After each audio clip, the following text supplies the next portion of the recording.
Hello!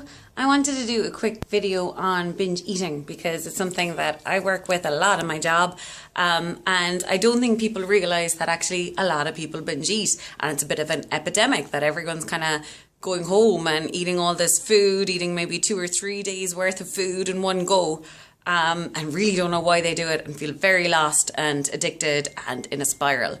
So the first thing is, I think there's two reasons why it happens. The first one would be it's just related to dieting. So for every diet and for every massive feeling of restriction, there's an equal binge. So it's something that I have to be super careful with my clients. I have to make sure that no one's got that whole I'm on a tightrope. I'm going to not have anything outside of the diet. I'm going to be super strict. I'm going to be super controlled.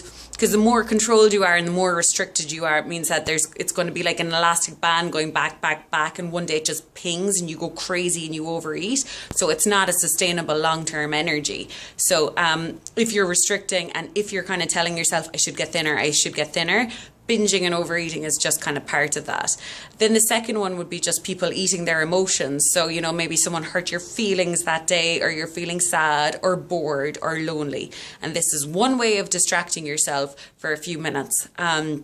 Or, sometimes it can be something way gone in the past. People can still just have this residual kind of pain from their childhood. And rather than feeling or processing or admitting that you need to kind of get yourself better from that, people just distract themselves with eating. With eating and with binge eating.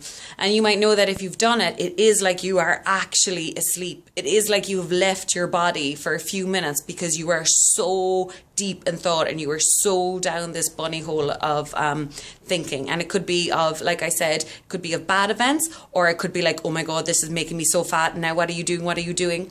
But all of it is completely unrelated to how much your body wants to eat, what your body is telling you to do.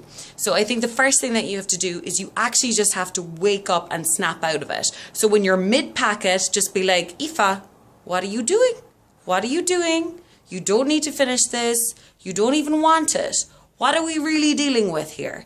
And another strangely good strategy is actually just looking in the mirror and just being like, why are you doing this? Why are you doing this? And I don't really care if this sounds wooey. I don't really care if it sounds hippie-ish. The thing is that there's a lot of people that rather than taking care of themselves, they'd rather take the kind of society approach of oh, I come last. And then that actually causes all the health problems, or a lot of the health problems, and the weight gain issues.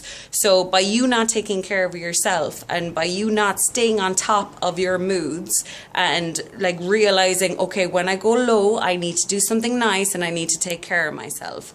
And so if you're driven to overeating, if you're driven to binge eating, that's something else you need to take care of. That's something okay, I need to just really treat myself. I need to have the most relaxing, lovely evening. I need to watch a lovely film. I need to meet up with friends. I need to do something that's really taking care of me, because binge eating is just a sign that you're not really being good to yourself. You're not being nice to yourself. You're actually being insanely critical. So this is such a huge, broad topic, so it's pretty hard to do a kind of 3-ish minute video on it. So if there's anything else you want me to cover, please email me. Hope that helps. Bye-bye.